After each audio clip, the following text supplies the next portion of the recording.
وسلام على عباده الذين اصطفى اما بعد فاعوذ بالله من الشيطان الرجيم بسم الله الرحمن الرحيم كل نفس ذائقة الموت صدق اللہ العظیم۔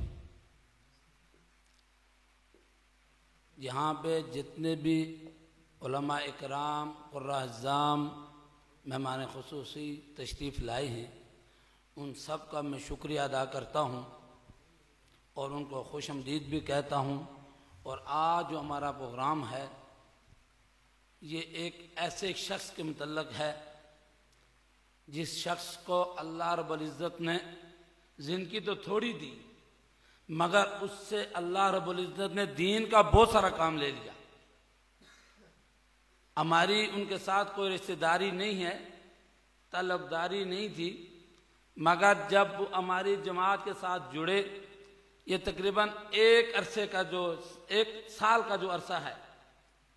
اس سال کے اندر انہوں نے ہماری جماعت کے لیے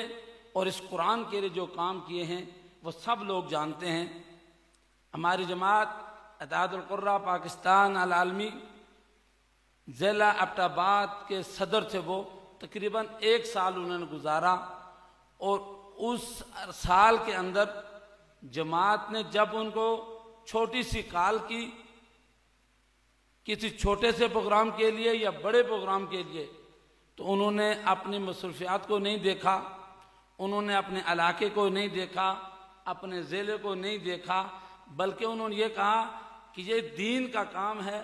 قرآن کا کام ہے، اشاعت قرآن کا مسئلہ ہے، تو انہوں نے اس پر لبیک کہتے ہوئے چاہے بٹگرام کے اندر کوئی پروگرام رکھا وہاں پہنچے، منسرے کے اندر رکھا وہاں پہنچے، ہری پور کے اندر رکھا وہاں پہنچے۔ اور اس ایریے کا نام میں اس لیے لے رہا ہوں کہ یہاں پہ جتنی بھی اتحاد القراء پاکستان العالمی منظم ہوئی ہے، یہ ساری کی ساری محنت، کوشش قاری نیاز داؤد صاحب کی ہے۔ ہم ان کو کسی بات پہ فون پہ بات بتاتے کہ حضرت یہ کام ہے، پھر وہ پیچھے نہیں ہٹتے تھے اور اسی وقت اٹھ کے چلے جاتے تھے، ساتھیوں سے ملاقاتیں کرتے تھے۔ ان کے اندر یہ قرآن کا اتنا شوق اور جذبہ اور ولولہ تھا جس کو آج آپ لوگ بھی محسوس کرتے ہیں۔ جہاں بہت سارے لوگ ایسے بھی آئے ہوں گے جو ان کو جانتے بھی نہیں ہیں، انہوں نے ان کو دیکھا بھی نہیں ہے، مگر وہ کیوں آئے؟ وہ اس نسبت سے آئے کہ قاری نیاز داؤد کے اندر قرآن کے اشاعت کا جذبہ تھا، ایک شوق تھا،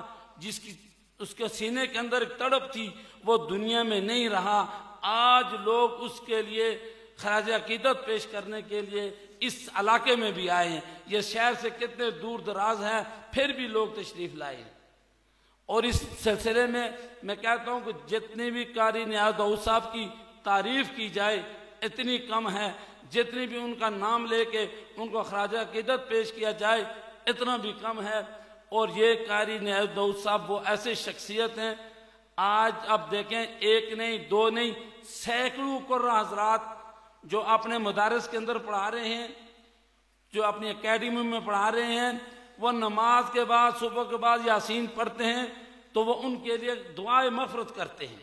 یہ قرآن کا اعزاز ہے، یہ قرآن کی جو تڑپ رکھے گا دل میں، اللہ اس کو دنیا میں باقی رکھے گا اور مرنے کے بعد یقینی اس کی کامیابی ہوگی۔ ہم نے جو اپنی سالانہ محفل حسن قرات اسلام آباد کے اندر کرائی، اس کے لیے بھی ان کی بڑی قربانیاں ہیں اور بڑی تک دوڑ ہے۔ اور اس سے پہلے ہم نے ایک تربیتی ورکشاپ اسلام آباد کے اندر رکھائی، اس کے لیے بھی قاری نیاز داؤد صاحب کی بڑی قربانیاں، یہاں سے پوسٹر لے کے جاتے رہے ہیں۔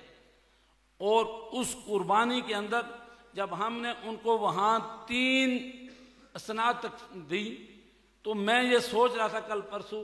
کہ ہم نے اگر ان کی یہ تھوڑا سا کام دیکھ کر ان کو 3 اسناد دی، وہ خالق کائنات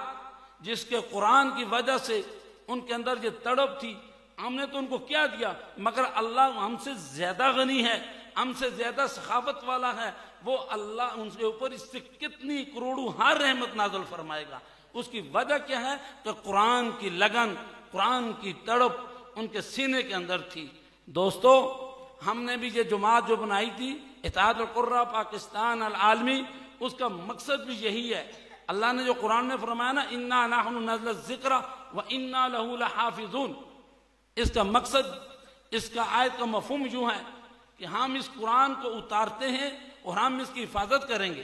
اس کی حفاظت کیسے ہوگی؟ جس طریقے سے ہر ملک کے اندر ایک ادارہ ہوتا ہے تو وہ ملک کی حفاظت کرتا ہے، جس طرح ہمارے پاکستان کے اندر آرمی ہے، اس کا کام ہے کہ پاکستان کا دفاع کرنا اور اس پاکستان کی بقا کے لیے لڑنا۔ تو اسی طریقے سے یہ قرآن حضرات ہیں جو حافظ قرآن ہیں، اللہ نے ان کو منتخب کر دیا اپنی کتاب کی بقا کے لیے کہ یہ اللہ کی کتاب ہے اور اللہ چاہے تو کسی اور ذریعے سے بھی اس کو باقی رکھ سکتا ہے اور یہ باقی رہے گی، مگر مجھے اور آپ کو اللہ نے اس کے لیے منتخب کر دیا۔ اور اس کتاب کی اشاعت کے لیے قاری نیاز داؤد صاحب نے جو محنت، جو کوشش کی ہے، اس کا نمونہ آپ کے سامنے ہے۔ ایبٹ آباد کے اندر ایک رہنے والا شخص، چھوٹی سی مسجد میں رہنے والا شخص، آج پوری پاکستان میں اس کے لیے دعائے خیر کی جا رہی ہے، بلکہ ہماری جماعت جو بارے ملک میں ہے، مصر کے اندر ہے، سعودیہ کے اندر ہے اور باقی ملکوں میں ہے، وہ لوگ بھی ان کے لیے خیر میں اور ان کا عقیدت پیش کرتے ہیں اور سلام پیش کرتے ہیں۔ دوستو، ہماری جماعت کا مقصد اور ہماری جماعت کا جو مشن ہے وہ یہی ہے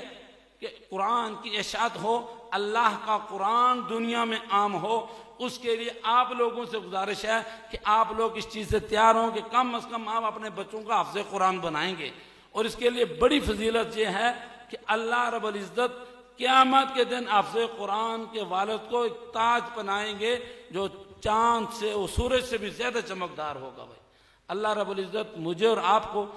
اس قرآن کے ساتھ وابستہ رکھے، اس قرآن کے ساتھ ہمیں تا حیات وابستہ رکھے، اور قاری نیاز داؤد صاحب کی خدمات کو اللہ پاک قبول فرمائے۔ جو انہوں نے کام کیے ہیں اللہ ان کو قبول فرما کر ان کی بخشش فرمائے اور ان کو جنت الفردوس میں اعلیٰ سے اعلیٰ مقام نصیب فرمائے۔ آمین۔ وما علینا الا البلاغ۔